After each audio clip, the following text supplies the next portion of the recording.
Sayyidina wa maulana Muhammad ibn Abdullah wa ala alihi wa sahbihi wa man tabi'ahu wa mawala. Apa kabar bapak-bapak, ibu-ibu?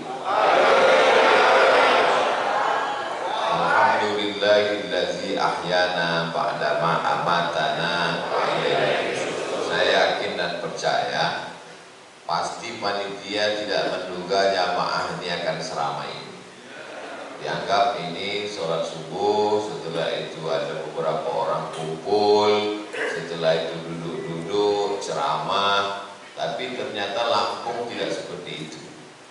Lampung ini orang yang suka cinta kepada pengajian. Buktinya mana? Ya ini, informasinya tidak di-share saja seramai ini. Dan ini zaman dulu kita selalu pasang baliho, pasang banner banyak-banyak supaya jamaah ramai datang. Sekarang kita kalau buat pengajian gimana supaya jamaah tidak datang? Jadi memang dunia ini terbalik-balik sudah Bapak Ibu. Dulu itu perempuan di mana-mana kalau pakai cadar itu pasti jadi bahan ejekan, diperhatikan, dipelototi. Sekarang siapa yang tidak pakai cadar malah itu yang diperhatikan. Oleh sebab itu maka kita jangan tertipu dengan dunia yang hari ini menjadi satu pedoman, boleh jadi besok menjadi sesuatu yang ditinggalkan. Karena dunia ini perubahannya luar biasa. Dulu kalau buat pengajian itu maka amat sangat diinginkan orang ramai, orang berdesak-desakan, orang berkumpul. Itulah foto yang diupload di FB, di Instagram untuk menunjukkan syiar ramai. Betul? Sekarang malah foto yang ustadz saja dengan tianglah yang diupload untuk menunjukkan bahwa kami tidak ada mengumpulkan orang ramai sesuai protokol kesehatan. Maksud saya foto ramai-ramai jangan diupload. Yang streaming itu tunjukkan gambar saya sendiri, beberapa kepala ini boleh masuk untuk menunjukkan bahwa kita dalam keadaan aman dan damai. Saya lihat baliho ceramah ini gak ada judulnya.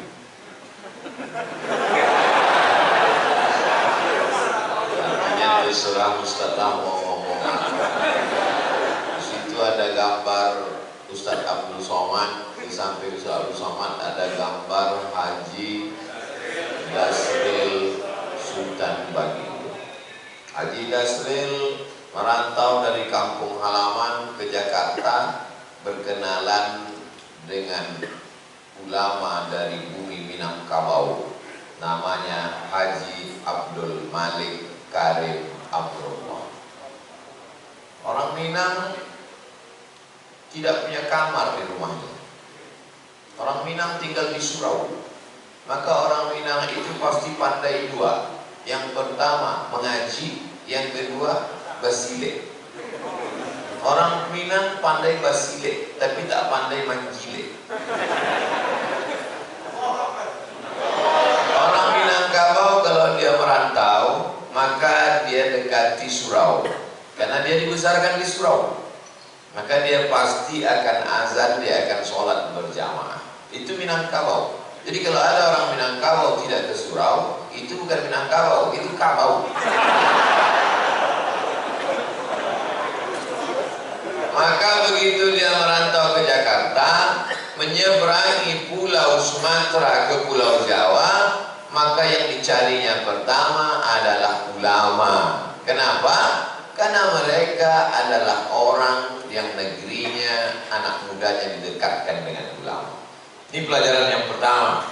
Siapapun dia, maka dia mesti dekat dengan ulama. Anjing, tak boleh nyebut anjing sekarang.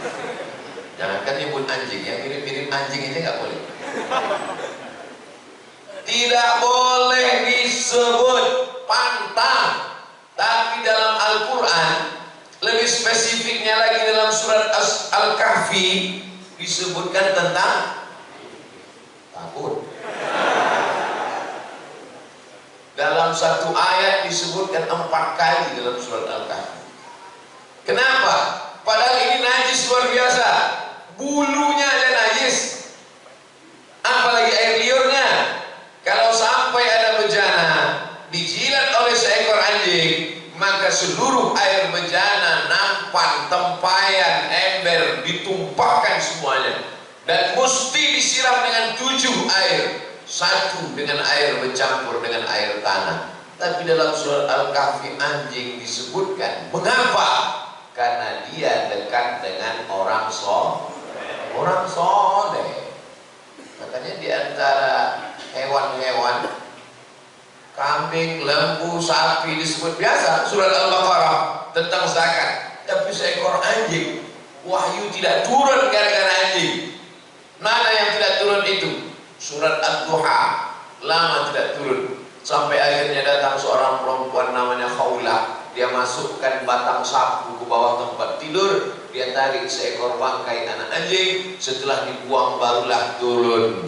Wadduha wal laili idza saja ma wadda'aka rabbuka wa ma qala. Tuhanmu tidak meninggalkanmu, Tuhanmu tidak membiarkanmu wahai Muhammad. Karena turun wahyu lama sekali. Apa kata istri Abu Lahab? Wadda'aka syaitanu, setanmu sudah meninggalkanmu wahai Muhammad. Ma wadda'aka rabbuka wa ma qala.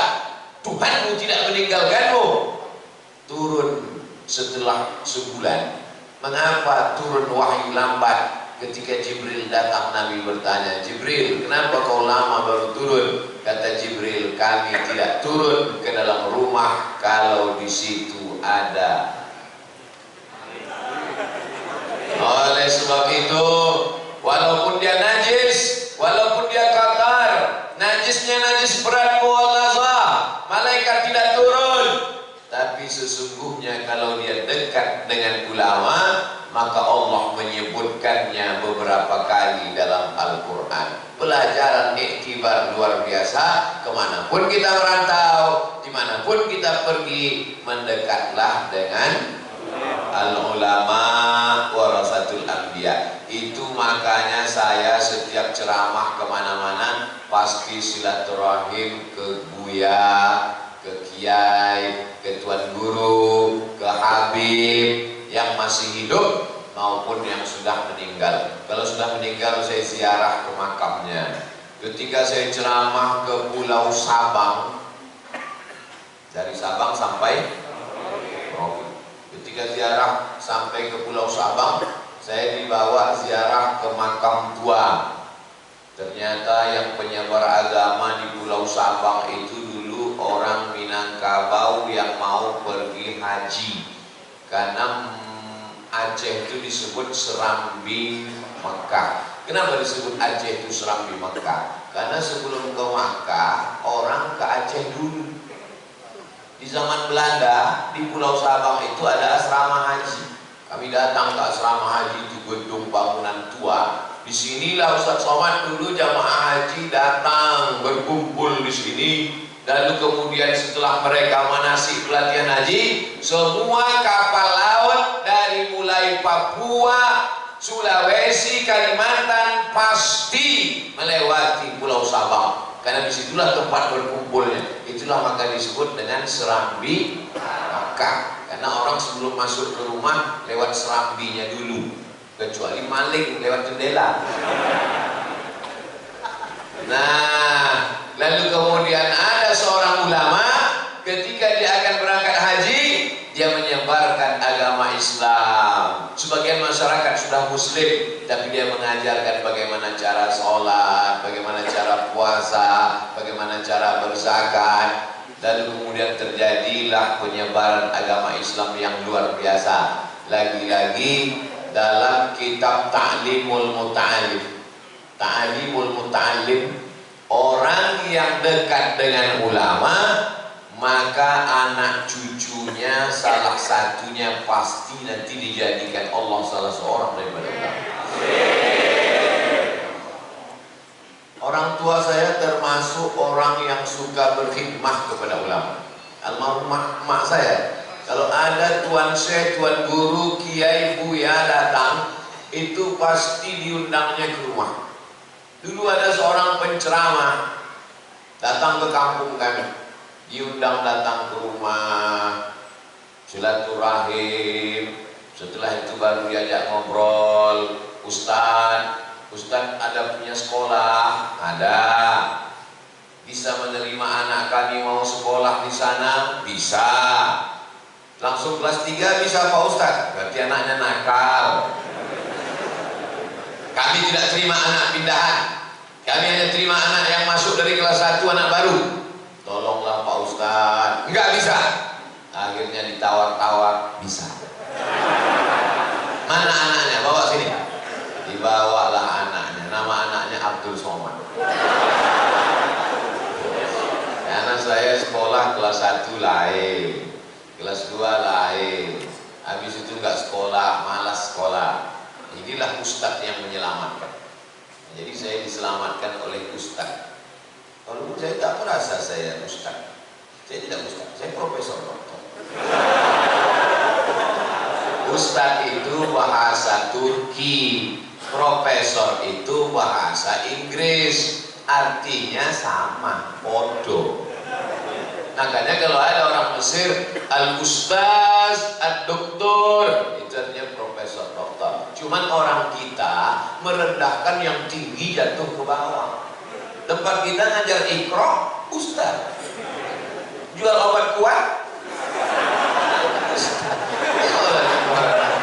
Saya baca di koran-koran, Anda lemah, belilah minyak lintah dengan ustaz. Ustaz juga.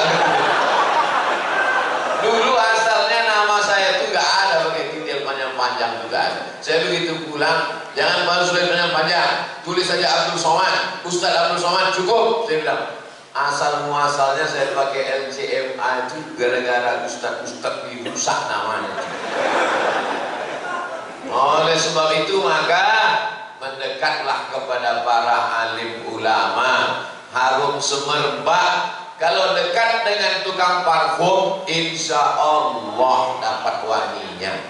Ustaz sudah mempraktekkan itu. Iya, kami dulu kalau musim haji pergi ke Makkah, dari Kairo naik bis 7 jam ke Terusan Suez. Dari Terusan Suez naik kapal laut, dipukul ombak, diumpas gelombang di Laut Merah. 2 hari 2 malam sampai ke Jeddah. Sampai ke Jeddah naik bis ke Makkah. Sampai di Makkah, jamaah haji gelandangan, tidak punya hotel, tidak punya tempat tinggal. Tapi kami harum terus. Kenapa? Karena setiap mau ke masjid mampir dulu ke tempat tukang parfum. Semua orang tukang parfum itu pasti saya kasih oles, wangi, parfum yang mahal-mahal itu. Parfum itu yang paling mahal, dia kental seperti madu. Itu dari batang kayu namanya oud. Oud itu artinya kayu gaharu. Kayu gaharu itu besar, tapi yang di dalam itu hitam kecil berminyak. Itu disuling keluar minyaknya menetes. Satu botolnya saya tanya 20 juta. Kami tidak pernah beli, tapi wanginya kami dapat. Waktu mahasiswa dulu. Oleh sebab itu maka, tapi kalau berkawan dengan tukang besi, insya Allah baru asapnya, bau karbitnya juga dapat. Oleh sebab itu diantara beruntung dan bertuahnya Tuan Haji Dasril Sultan Bagindo DSP adalah karena dekat dengan ulama. Beliau dekat dengan Buya Hamka. Beliau lebih beruntung, lebih bertuah, sempat berjumpa dengan Buya Hamka. Buya Hamka meninggal tahun 1980. Saya baru umur, saya lahir 77, 83, baru umur 6 tahun. Tak sempat berjumpa beliau di Jakarta, tapi saya baca buku-buku beliau. Makanya dalam ceramah selalu saya kutip pendapat-pendapat Buya Hamka. Di dunia saya tak berjumpa, saya berharap bisa berjumpa beliau di surga. Jamaah Masjid Darul Mukmin, Baitul Mukmin, begitu masuk ke dalam surga, terkejut mereka. Mereka lihat saya sudah duduk sama Buya Hamka di dalam. Amin. Itu doa saya. Cara saya berdoa begitu, biar supaya diaminkan masyarakat Lampung. Oleh sebab itu maka kita dekat dengan ulama itu maksud tidak lain adalah, bukan berarti maksud saya tujuan mau dekatlah dengan ulama, dekat apa sama? Tidak, saya dekat ulama. Saya hanya orang yang suka cinta kepada ulama. Saya orang yang sayang kepada ulama. Dan saya selalu mengutip pendapat-pendapat ulama. Akhirnya orang menyangka saya ulama. Padahal tidak.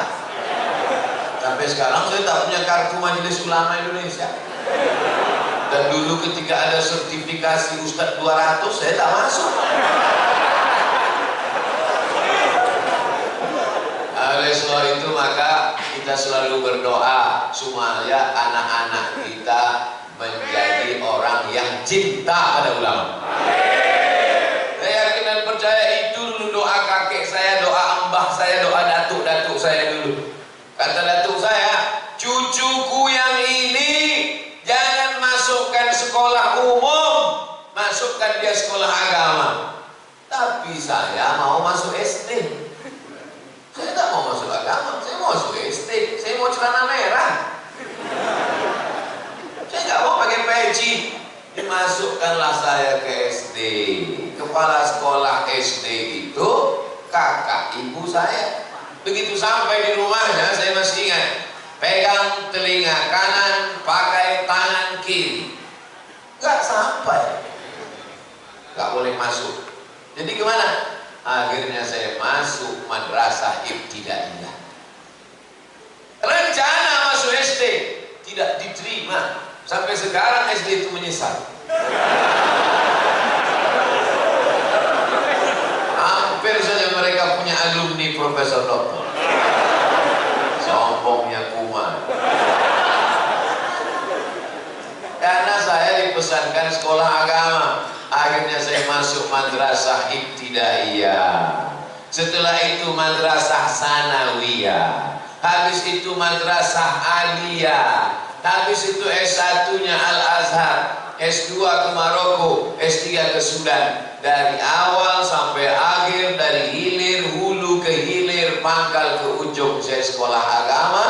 Sekarang saya paham, karena itu wasiat dari kakek saya, mbah saya, cucuku yang ini mesti sekolah agama. Jadi saya ini bukan mendadak tiba-tiba jadi ustaz. Saya ini memang disetting dari awal ini mesti sekolah agama. Tapi waktu itu beliau tidak ada cita-cita ini supaya jadi ustaz. Tidak. Beliau cita-citanya cuma supaya dia bisa menasehati orang kampung dan saudara-saudaranya, sepupu-sepupunya, supaya takut kepada Allah. Biaya sekolahnya dari mana? Itu ada kebun kelapa 2 hektar. Nanti kalau dia sekolah, ambil dari kebun itu. Begitu kakek saya meninggal, kebun kelapa itu pun ikut mati. Tapi Allah Maha Kaya, Allah luar biasa. Di situ saya melihat bagaimana niat baik dikabulkan Allah. Memang kebun kelapa itu tidak bisa membiayai sekolah saya, tapi S1 saya gratis dari Al-Azhar 4 tahun, sampai tiket pulang ke Riau ditanggung Al-Azhar. S2 gratis lagi ditanggung oleh Ajong Marocain Cooperation International, lembaga di bawah UNESCO, gratis 2 tahun di Maroko. Tamat selesai, ongkos cetak tesisnya diganti 3 bulan beasiswa, sampai selesai pulang 2006-2007. S3 3 kali saya mengajukan beasiswa ke Kementerian Agama, nggak dapat. Gak tahu soal salahnya apa dosanya. Tapi pintu rezeki tidak dari 1 pintu. Masuk saya ke WC di airport Cengkareng. Begitu keluar dari toilet, di samping toilet laki-laki. Datang bapak-bapak dari samping toilet itu, Ustaz Somad ya? Waktu itu saya pakai masker. Saya waktu belum COVID pun saya sudah pakai masker, biar supaya orang nggak kena. Ustaz Somad ya katanya, ditembak 12 pas ngaku lah saya. Iya. Sudah S3, jangan tanya-tanya. Dulu saya kalau ditanya S3, paket emosi saya. Jangan tanya-tanya S3. Ustaz Somad mesti S3. Ngapain atur-atur saya? Wajib S3. Ini kartu nama saya, biaya dari awal sampai akhir, sampai sidang, sampai ongkos saya yang nanggung. Ini nomor telepon saya. Sejak itu sampai sekarang gak pernah saya telepon. Saya takut berutang budi, saya takut makan duit orang, tak pernah saya hubungi. Tapi Allah berikan rezeki, alhamdulillah lancar sampai akhirnya sidang 24 Desember tahun 2019. Artinya apa? Niat baik kakek-kakek dulu dikabulkan Allah Subhanahu wa ta'ala. Makanya Bapak Ibu sekalian, berniat baiklah. Cucuku yang ini sekolah agama, cucuku yang ini sekolah pesantren, yang ini masuk Islamic boarding school. Masalah nanti dia S1 mau jadi pilot, gak apa-apa. Dia mau jadi dokter spesialis, gak apa-apa. Yang penting pendidikan dasarnya ini TK Quran, SD Quran, SMP Quran, SMA Quran. Lahirlah generasi yang Qurani. Kita tidak bisa paksa anak kita jadi ustad. Jangan paksa anak Bapak Ibu jadi ustad. Tapi dia menolong agama ini gak mesti lewat melalui ustad. Jadi apapun dia, jadi tentara pun dia bisa menolong agama, betul? Jadi polisi pun dia bisa juga menolong agama. Tidak hanya semata-mata ustad. Pelajaran yang pertama adalah dekat dengan habis 15 menit. Tadi saya mulai jam 5.15, sekarang jam 5.30. Pelajaran yang kedua, apa itu? Ketika Tuan Haji Dasril, saya ingat, cuman pura-pura. Orang tulisannya ada kok. Ketika Tuan Haji Dasril Sultan Bagindo berjumpa sama Buya Hamka, apa kata Buya Hamka? Bukalah rumah makan. Karena ketika orang sampai di rumah makan, yang pertama kali dikasih air minum. Rumah makan Haji Dasril, orang kalau pertama dikasih air minum. Bukan macam rumah makan tempat lain, macam gurun Sahara, leher tak dikasih air minum. Kasih air minum. Orang kalau dikasih air minum pasti dia menyebut nama Allah, Bismillah. Setelah kasih air minum, kasih dia makan. Setelah dia makan, pasti dia ucapkan Alhamdulillah, mengalir pahalanya. Hidup simpel, rezeki datang dari Allah. Lapangkan leher orang, penuhkan lambung orang, dia bayar Alhamdulillah, tak dibayar na'udzubillah. Insya Allah rezeki melimpah ruah. Akhirnya dibukalah ini, muncullah begadang 5. Boleh tak begadang? Boleh kalau ada artinya. Begadang boleh saja kalau ada artinya. Kata Bang Roma, yang gak percaya terlalu. Banyak orang silam, orang salah, disangkanya rezeki itu punya dia, padahal rezeki itu punya Allah. Carilah dengan bismillah, tutuplah dengan alhamdulillah, maka rezeki melimpah ruah. Haji Dasril Sultan Bagindo contohnya. Oh percaya alhamdulillah, gak percaya bukti sudah ada. Saudara yang dimuliakan Allah SWT, orang dulu cari rezeki itu simple, mudah. Bangun pagi, sholat subuh, ke surau, ke masjid, ke langgar, ke musola, pulang ke rumah, sarapan, pergi ke kebun. Habis itu lihat sawah, lihat kebun, kemudian sholat zuhur berjamaah. Habis itu menjelang asar, pulang ke rumah. tetap bisa dengan kumpul keluarga, tetangga, sahabat, jiran, kawan. Malamnya bisa wirid yasin, sorenya bisa datang, ada acara tahlilan bisa kumpul, silaturahim tersambung, meninggalnya husnul khotimah. Orang sekarang berangkat sebelum ayam berkokok. Ayam belum bangun, dia udah bangun. Pulangnya ayam sudah tidur, dia baru pulang. Tidak pernah jumpa tetangga, tidak pernah jumpa anak, tidak pernah jumpa kawan, tidak pernah silaturahim, semuanya online. Tapi penyakitnya offline. Pergi pagi, pulang petang, kuras keringat, banting tulang, tunggang langgang, luntang lantung, sholat tinggal, puasa tinggal, silaturahim tidak, rezeki tak dapat, penyakit datang. Itu kan yang terjadi pada masyarakat sekarang. Ke masjid tak pernah, yang dicari rezeki, bolak-balik kemana-mana cari duit. Setelah duit dapat, bulat-bulat diserahkan ke dokter spesialis. Wah, wow, duit satu koper, dimakan tak bisa. Mau makan nasi, diabetes. Mau makan gulai kambing, kolesterol. Apalagi sempat menikmati hidup? Tak sempat. Orang dulu hidup sederhana, rezeki luar biasa, barokah mengalir sampai mati, sempat pula membangun surau dan musola. Hari ini kita sedang belajar bagaimana memaknai hidup.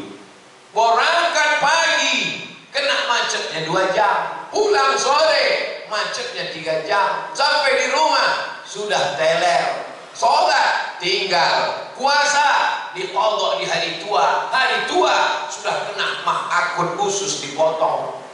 Apalagi nikmat hidup, tinggal sakaratul maut, mati. Tapi begitu hidup mengurut aturan ulama, bukalah rumah makan, kasih orang minum, kasih orang makan, rezeki melimpah ruah.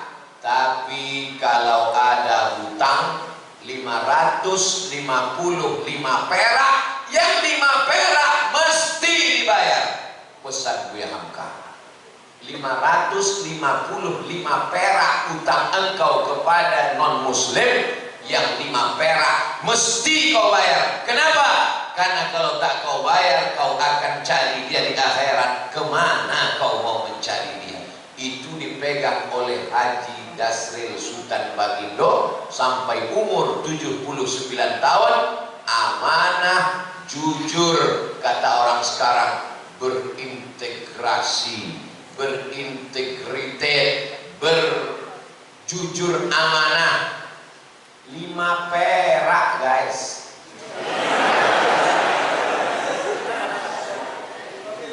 555 perak. Adik-adik sekarang yang muda-muda masih sempat nengok duit limper? Gak pernah.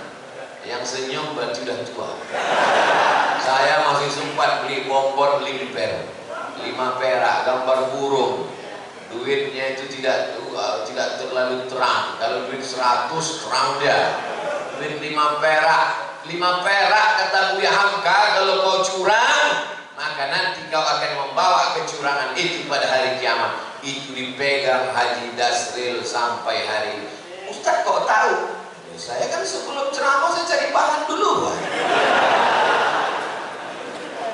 Saya ngobrol-ngobrol terus deh. Maka saya kalau ketemu sama orang, banyak orang kalau ngobrol sama saya, Ustaz ternyata kalau di luar mimbar Ustaz pendiam ya. Ngapain saya ngobrol? Saya ngomongnya di pas ceramah aja. Pas gak ceramah masa saya ceramah juga? Kalau ada orang ngomong saya dengar, oh perjalanan hidup yang luar biasa. Oleh sebab itu maka buah dari yang kita lihat sekarang ini adalah buah dari kejujuran. 5 perak mesti kau balikin. Ini kadang kita dikasih orang belanja, nih 100.000, beli nasi bungkus 1 harga 15.000, 85.000 halal. Tak dibalikkan, balikkan. Ingat pesan Buya Hamka ke Haji Dastil, 5 perak. Kenapa tak kau balikan 5 perak? Alah, sedikit aja kok. Gara-gara 5 perak itulah kita masuk neraka jahanam.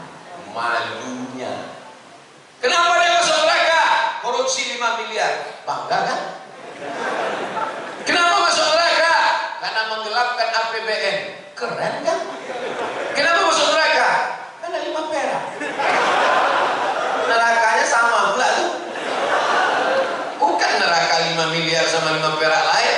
Yang 5 perak nerakanya 25 derajat Celcius. Mendidih juga otak kepala. Diletakkan batu kerikil di tapak kaki, mendidih otak. Yang belum ka'baihi sampai ke mata kaki, yagli biha dimahuhu, mendidih otak di kepala. Allahumma ajirna minan nar. Allahumma ajirna minan nar. Allahumma ajirna minan nar. Dosa kepada Allah bisa ditebus dengan istighfar, tapi dosa hutang kepada manusia bisa? Nggak bisa. Pergi kau ke Makkah nanti setelah habis Covid, menangis di pintu Ka'bah, maafkan ya Allah 5 perak. Habis tisu setengah kotak, bisa lunas yang 5 perak. Maka sampaikan kepada jamaah, bayarlah hutang pada tempatnya. Ustaz nyindir nih, saya cuma ngasih tahu supaya jangan sampai kita mati su'ul Fatimah. Orang yang doanya tidak dikabulkan Allah, tak diterima Allah. Mengapa doanya tak dikabulkan Allah? Mata'amuhu haram, makan haram. Masrabuhu haram, minumannya haram. Malbasuhu haram, pakaiannya haram. Kenapa? Gara-gara memakan duit orang. Ajarkan anak-anak kita jujur, ajarkan anak-anak kita berkarakter, jangan sampai dia makan. Kenapa? Apa masalah? Orang tuh kesilau di luar. Itu tak masuk sudah. Tembakin orang di jendela.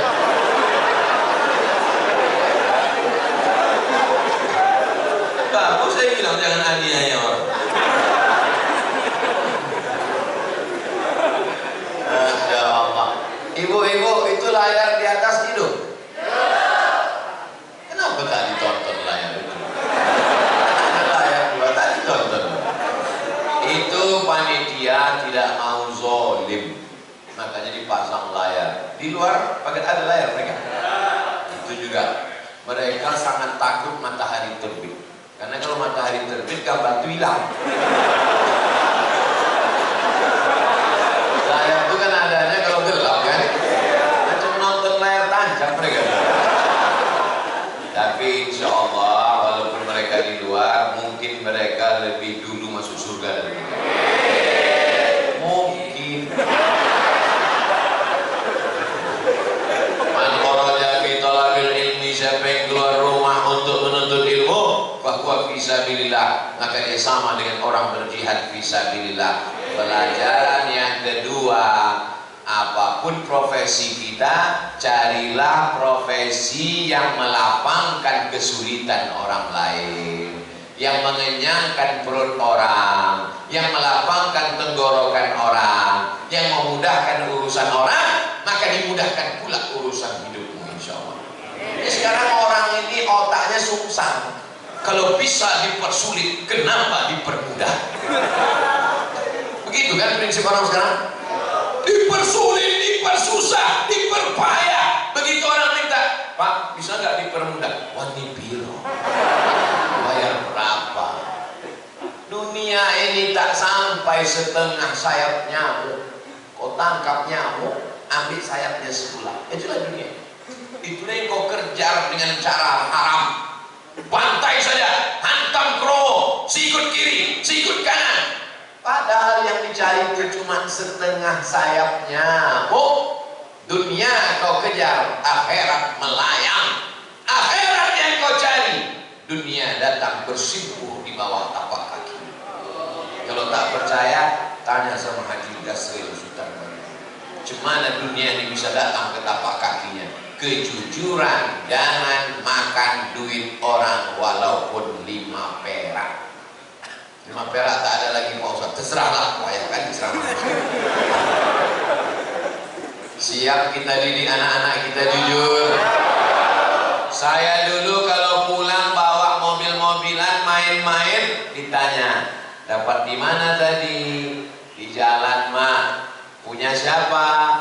Tak tahu tak punya siapa. Balikkan di mana tempat kau dapat tadi. Kalau tak balik, jangan pulang ke rumah. Mobil-mobilan kecil itu menangislah, membalikkan di tepi jalan. Bukan menangis karena jauhnya, sayang ini mobil bagus. Letakkan balik. Kalau tak kau balikkan, nanti mobil ini di akhirat akan sebesar mobil asli. Kau akan pikul di hadapan Allah Subhanahu wa ta'ala. Cuman saya waktu itu kan anak kecil gak paham. Kalau paham saya tanya, mana hadisnya? Mana dalilnya? Setelah kuliah ke Mesir, belajar hadis, belajar ayat Quran, ternyata ayatnya ada. Wa may yaghlul ya'ti bima ghalla yaumal qiyamah. Siapa yang curang, dia akan membawa kecurangannya hari kiamat. Masuk rumah makan, rendang ada, gulai ada, sup ada, ayam goreng ada. Tiba-tiba bagian bawah ayam goreng itu diambil sedikit, yang rendang dicolek sedikit. Yang jual gak tahu, akan kau pikul 1/4 ayam goreng hari akhirat. Kalau ada nanti di akhirat yang mikul mobil dinas plat merah, keren kan? Kalau ada nanti yang mikul APBD, APBN, keren kan? Tapi kalau yang mikul ayam goreng, malunya di akhirat. Mikul bakwan.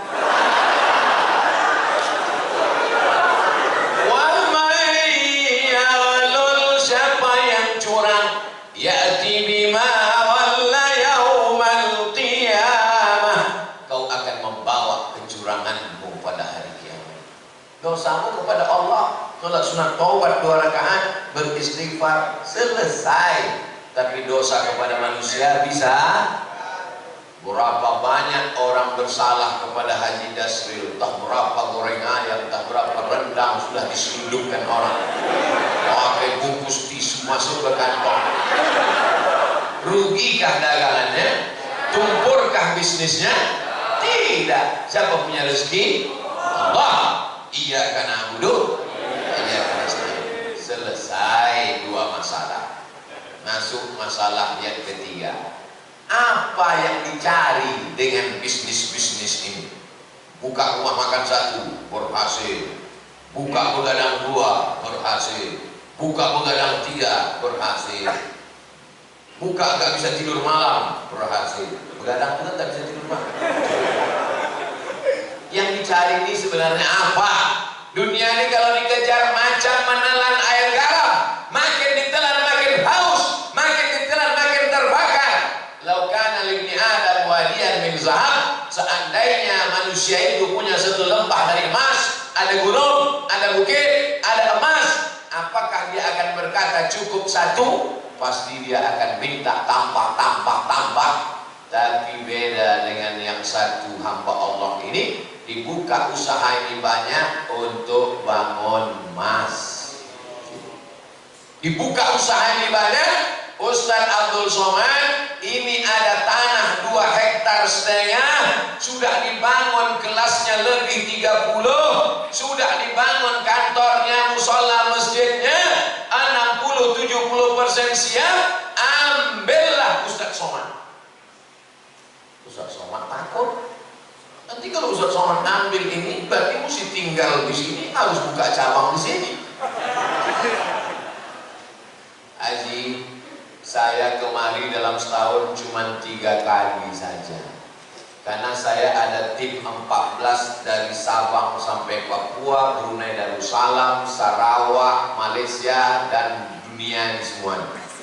Sebenarnya saya mau ngasih tahu ini bukan Ustaz kaleng-kaleng. Jadi saya sudah bagi 14 tim ini, berarti saya gilir setiap 4 bulan sekali saya datang ke Medan, 4 bulan sekali, ke Kepulauan Riau 4 bulan sekali, ke Sulawesi Makassar 4 bulan sekali, setahun berarti 3 kali. Begitu juga ke Lampung. Nanti kalau ku terima ini haji yang 2 hektar ini, ku bilang aku ambil, tiba-tiba aku tidak datang, kalian sumpah mati tegak aku nanti. Buat saja namaku di situ penasehat. Supaya apa? Supaya jangan dibilang orang siapa itu Ustaz Somad yang penipu itu. Sudah diambilnya 2,5 hektar sama kelas-kelasnya dan diwakafkan untuk dia, tiba-tiba tak datang, dia disuruhnya pula orang lain datang. Jangan masukkan saya ke yayasan. Yayasan itu ada 5, ada pembina, ada pengawas, ada ketua, ada sekretaris, ada bendahara. Jangan masuk saya ke dalam struktural. Penasehat Profesor Dr. Abdul Somad LC MA PhD Datuk Sri Ulama Setia Negara Kai Jaga Mantan Jaga.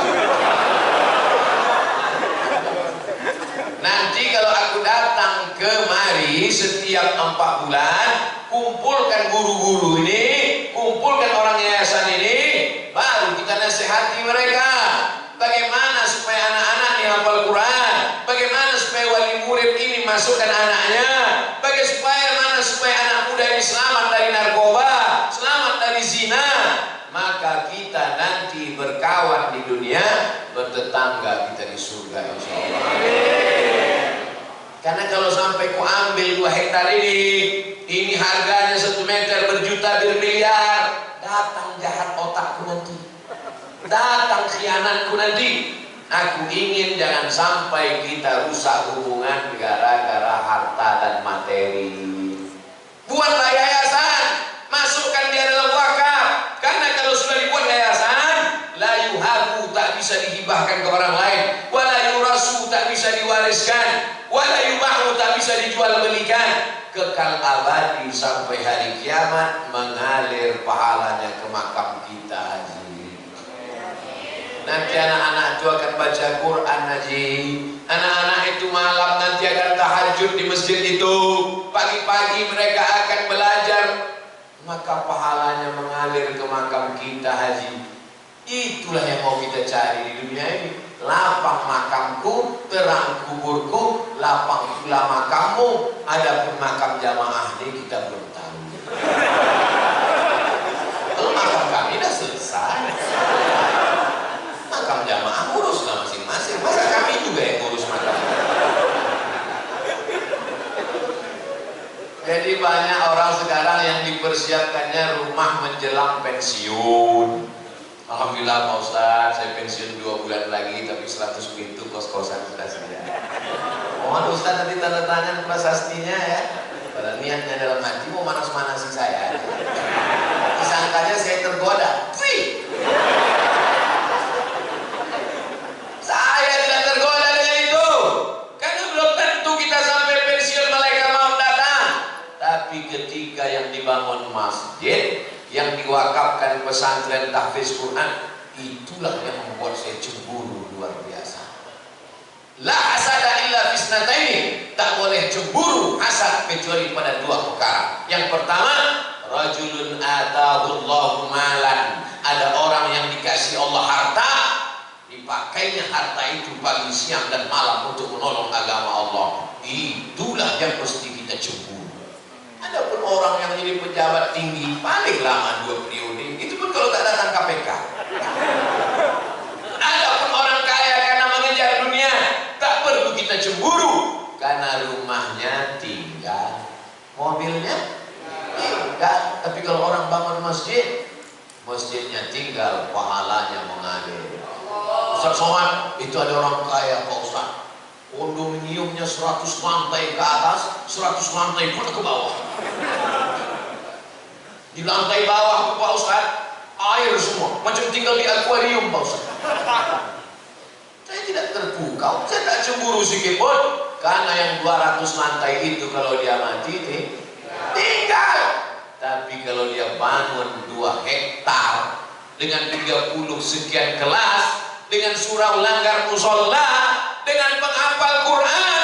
Anak hafal Quran satu hari ulang hafalan 2 juz, 1 bulan hatam 2 kali, setahun hatam 24 kali. Anak yatim diberikan gratis. Itulah yang kita cemburu karena kita belum bisa melakukan itu. Betul? Tapi Abdul Somad dimuliakan, dibuat penasehat. Abdul Somad selesai, dapat saya amal jariahnya.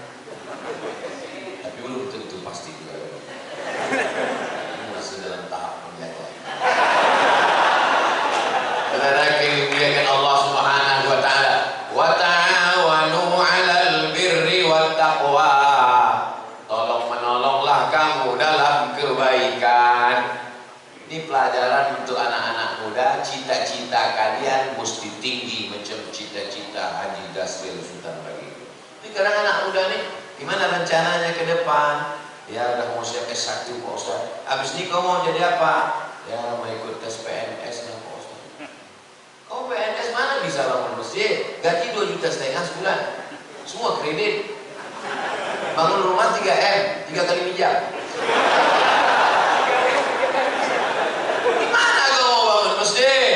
Sementara laut di Lampung luas, kolam-kolam ikan entrepreneur bisa. Jadilah anak muda entrepreneurship sehingga nanti kau bisa bangun sekolah tahfiz gratis. Cita-citanya mesti begitu. Buka usaha berhasil, buka satu lagi usaha berhasil, buka lagi satu usaha berhasil. Kemarin kami di Pringsewu itu juga meresmikan pesantren anak muda entrepreneur, lahir tahun 80. Baru berapa tahun umurnya? Baru 40 tahun. Entrepreneur. Jadi kalau cerita entrepreneur, usahawan, bisnismen, Lampung ini tempatnya. Saya sudah ketemu orangnya. Ini makhluk-makhluk yang unik ini mesti dibudidayakan. Ini makhluk-makhluk yang hampir langka. Mereka ini satu spesies dengan dinosaurus.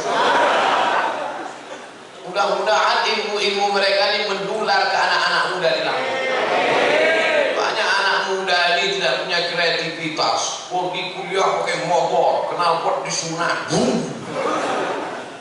Pas lambat kiriman stres. Passwordnya 3 huruf. Mak.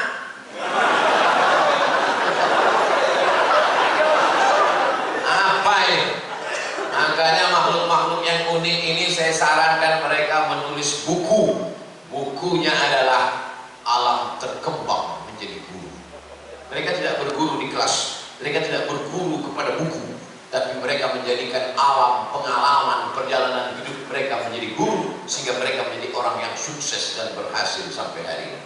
Untuk menjadi sebuah sebatang sekuntum bunga, dia mesti bertunas, dia mesti berbatang, dia mesti bercabang, mesti selamat dari hawa, mesti selamat dari wereng, mesti dijaga akarnya, mesti disiram, barulah menjadi sekuntum bunga, bukan bunga plastik.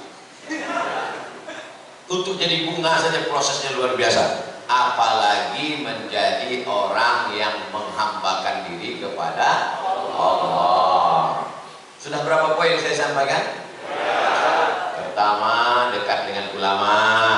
Yang kedua, jujur, jangan berkhianat, pembohong, dusta, tipu-tipu. Yang ketiga, cita-cita jangan mengejar dunia, tapi bangun masjid, menyebarkan pendidikan Islam, Allah akan tolong. Yakin dengan pertolongan Allah? Innaka la tukhliful. Yang terakhir, yang keempat, jangan sombong. Sekarang orang baru punya duit sedikit aja sombong minta ampun. Ini Pak Ustaz, sepatu saya ini harganya 20 juta Ustaz. Yang nanya siapa? Siapa yang nanya? Outfit saya nih Pak Ustaz, sekali tegak berdiri 100 juta nih Pak Ustaz. La ilaha illallah. Peci saya ini dibeli orang di Jambi 12 juta. Baju jaket saya dibeli orang di Jambi 270 juta. Dilelang untuk pondok pesantren. Motor dilelang 100 juta. Kalau cerita bangga-bangga outfit, dah berapa itu? 100. tambah jaket 270, 370, tambah peci 12 juta, 382 juta. Punya orang bukan? Ini subuh ini dikasih sorban, kasih jubah, kombinasi antara jubah Arab Saudi dengan lampu, lapis lampu. Masya Allah, kreasi yang luar biasa. Takut pula saya dicuri orang. Pakai terus. Tapi saya pakai pas di masjid aja, pas di airport enggak. Saya takut itu semua minta foto pula, pilot-pilot itu semua saya harus pakai. Jangan angkuh, jangan sombong. Kesan saya sama orang-orang hebat ini, saya perhatikan mereka tak sombong. Ketika dia sombong, itu tanda dia akan jatuh ke bawah. Saya pun kalau lama-lama duduk di atas kursi ini jadi sombong nanti.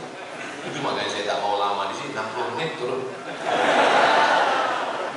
Dimulai jam 5.15, jam 6.15 kau mesti turun, sadar diri Abdul Somad. Karena kalau kau sudah terlalu lama di sini, pakai baju kebesaran, ini baju kebesaran nih, XL nih.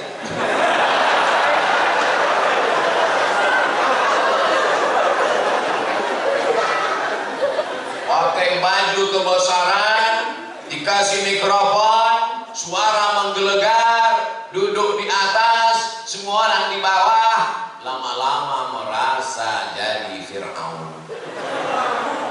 Oleh sebab itu, setiap 60 menit kau turun ke bawah, balik ke asal, bahwa kau bukan apa-apa dan bukan siapa-siapa. Tu'izzu man tasha, Allah menaikkan siapa yang dia kehendaki. Wa tudhillu man tasha, Allah menurunkan siapa yang dia kehendaki. Ada yang rendah hati turun ke bawah dinaikkan Allah, ada yang naik ke atas hampir ke awan akan diturunkan Allah. Percaya tak percaya, mereka di atas ini pasti akan turun untuk sarapan. Betul? Masya Allah, tabarakallah. Masjid mengajarkan kita tentang tawadhu, rendah hati. Siapapun orangnya, kalau sudah sampai masuk ke masjid ini, dia mesti menempelkan keningnya ke lantai, ke tempat bawah tapak kaki. Adakah yang lebih rendah dari tapak kaki? Lantai ini lebih bawah tapak kaki. Mana ada orang melangkah di atas tapak kaki?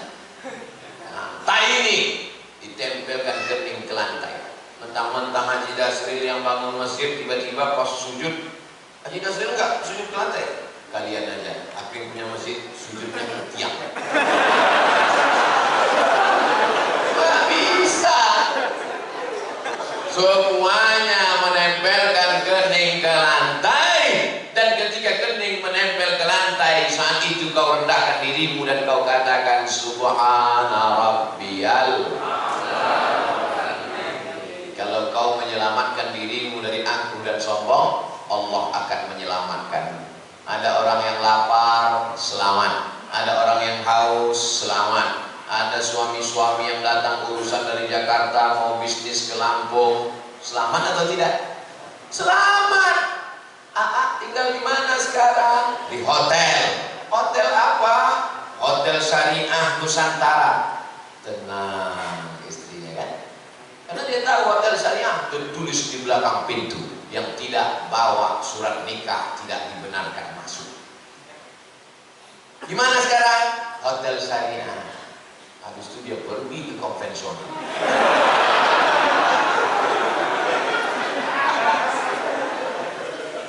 Orang perlu makan, kasih makan.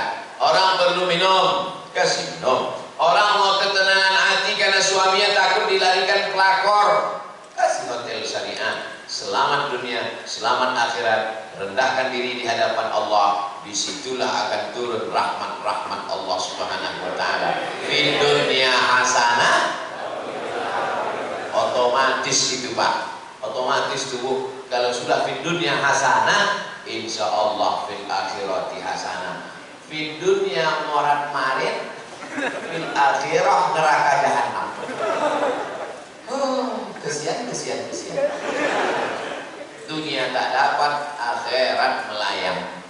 Paling tidak kita dimau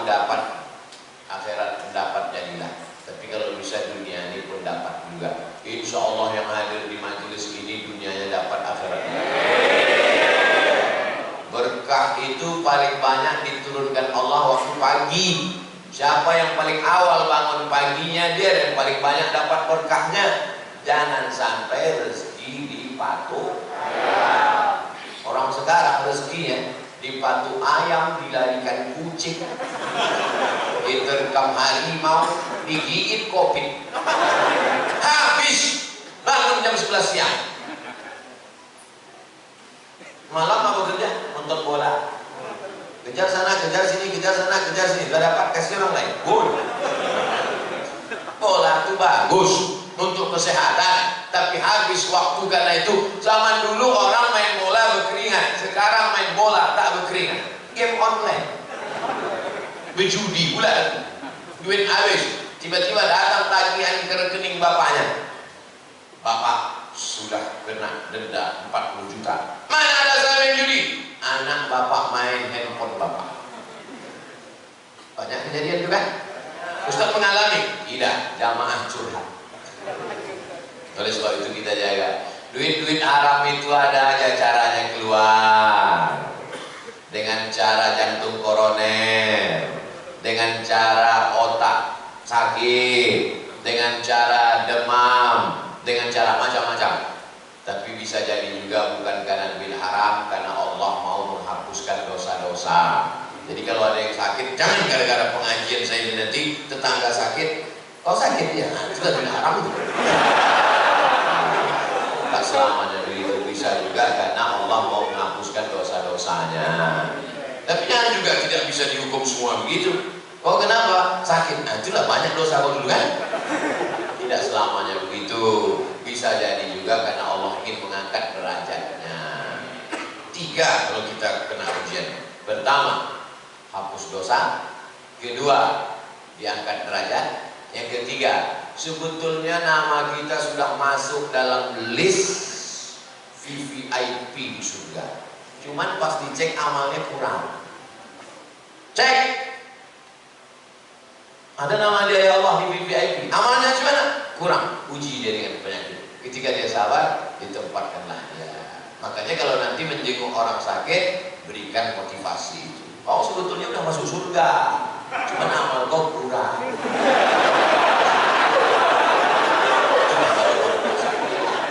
Kalau sabar-sabar aja di sini. Itu. Ini kadang orang ini jenguk orang sakit, makin sakit orang kadang-kadang. Aku tengok dari tanda-tanda kau ini nampaknya tak sampai 2 Jumat hidup. Tidak dia langsung. Hidup ini singkat, brother. Hidup ini singkat, saudaraku. Tapi efek yang akan kita terima nanti di akhirat, khalidina fiha. Berapa pelajaran yang bisa diambil subuh ini? 4. Ingat itu. Siapa tadi yang ceramah? Ustaz Abdul Somad. Berapa yang disampaikannya? 4. Apa saja yang 4 itu?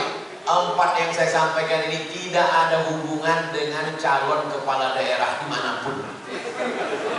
Ini sekarang saya ceramah ini ngeri pegang kaki sekarang. Takut saya menunjukkan pakai tangan sekarang. Dimana-mana kalau dulu saya ceramah, Allah Akbar, Allah sekarang enggak. Allah Akbar. Takut tangan dipakai. Berapa foto saya sudah dipakai di mana-mana. Cobloslah nomor sekian, lihat gambar Ustaz Abdul Somad. Ini pun penipu-penipu semua. Belum duduk aja udah nipu, apalagi duduk nanti. Kita doakan mudah-mudahan kita mendapatkan pemimpin yang adil lagi. Al-Fatihah. A'udzubillahi minasyaitonir rajim. Bismillahirrahmanirrahim. Alhamdulillahi rabbil alamin. Ar-Rahmanir Rahim. Maliki yaumiddin. Iyyaka na'budu wa iyyaka nasta'in. Ihdinas siratal mustaqim. Siratal ladzina an'amta 'alaihim ghairil maghdubi 'alaihim waladdallin. Amin. Allahumma anzil rahmata was salamata wal barakata 'ala hadhil jamaah. Turunkan keselamatan, kerahmatan, keberkahan kepada seluruh jamaah ini ya Allah.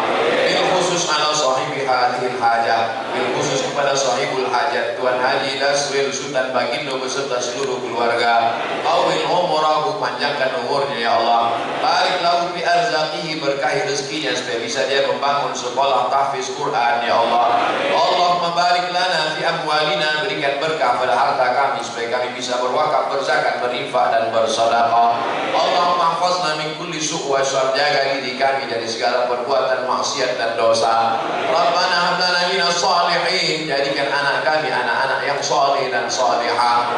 Wahfazhum minal munkar, jaga anak kami dari narkoba, jaga anak kami dari seks bebas, jaga anak kami dari LGBT, jaga anak kami dari pacaran. Jadikan mereka orang-orang yang mendengarkan nasihat yang baik lalu kemudian mengawalkannya dalam kehidupan mereka ya Allah. Allahumma dafa'anna al-wala wal waba wal fahsya wal riba wal zina wal munkar. Angkatlah malapetaka bencana bil khusus wabah Covid ini dari negeri kami ya Allah. Allahumma rabbana ighfir lana dzunubana, ampunkan dosa kami, wa li abaina, ayah kami, wa li ummahatina, ibu kami, wa liman hadarana, semua hadir majlis ini ya Allah. Wa li ikhwanina alladziina sabaquna bil iman, saudara-saudara kami yang sudah mendahului kami dengan iman. Allahumma khtim lana bi husnil khatimah wa la taqtim alaina bi su'il khatimah. Allahumma ja'al akhir kalamina inna intihai ajalina, jadikan akhir kalam kami ketika ajal kami sampai, yang terakhir keluar dari mulut kami la ilaha illallah Muhammadur Rasulullah sallallahu alaihi wasallam. Rabbana atina fid dunya hasanah wa fil akhirati hasanah wa qina adzabannar. Wa sallallahu ala sayyidina Muhammad wa ala alihi wa sahbihi wa sallam, walhamdulillahi rabbil alamin.